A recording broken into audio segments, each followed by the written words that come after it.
통일교 청탁 의혹의 정점인 한학자 총재가 3번의 소환 부른 끝에 특검에 나와 조사를 받고 있습니다.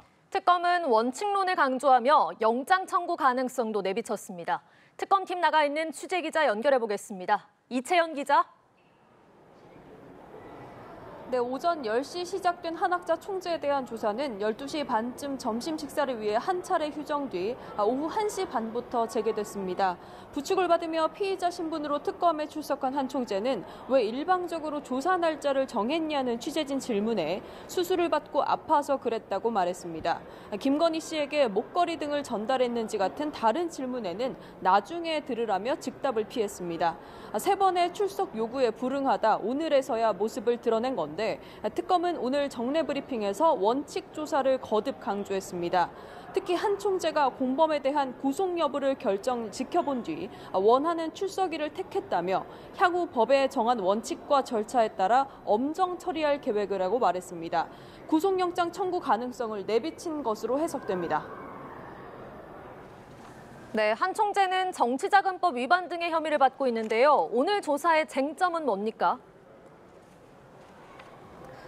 네, 특검이 애초 한학자 총재에게 소환을 통보하면서 적시한 혐의는 모두 5가지인데 특검은 교단 최고 의사결정권자인 한 총재를 상대로 이른바 3대 청탁 의혹의 지시나 승인이 있었는지 확인할 계획입니다.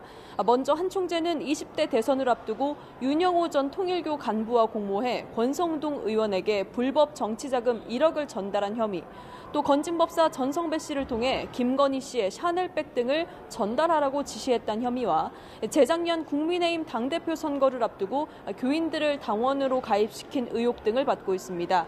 오늘 준비한 질문지 50여 쪽 가운데 특검팀은 오전에 3분의 1가량 마쳤다고 설명했습니다. 한 총재 건강 상태상 오늘 장시간 조사까지는 어려울 것으로 보이는데 진술 거부권 없이 변호인 2명의 조력을 받고 있다고 특검은 설명했습니다.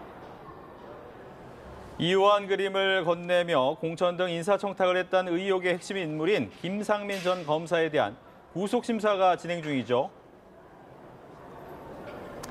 네, 그렇습니다. 오후 2시 반부터 김상민 전 검사에 대한 구속 전 피의자 신문이 현재 진행 중입니다.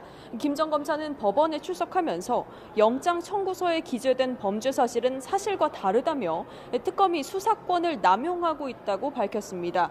김 전 검사는 재작년 2월 김건희 씨 측에 1억 2천만 원짜리 이유한 화백 그림을 전달하고 공천이나 국정원 자리를 청탁했다는 의혹을 받고 있습니다. 180쪽 넘는 의견서 제출과 함께 118쪽 발표 자료를 준비한 특검팀은 윤 전 대통령 직무와 관련해 김건희 씨가 그림을 받았다는 의혹을 입증하기 위해 김 전 검사 측과 공방을 벌일 전망입니다. 김 전 검사는 김 씨 오빠 요청으로 그림을 대신 사다 준 거라며 혐의를 부인해 왔는데 특검이 김 전 검사 신병을 확보한다면 윤 전 대통령 부부에 대한 뇌물죄 여부를 조준할 걸로 보입니다. 지금까지 광화문 특검 사무실 앞에서 연합뉴스TV 이채연입니다.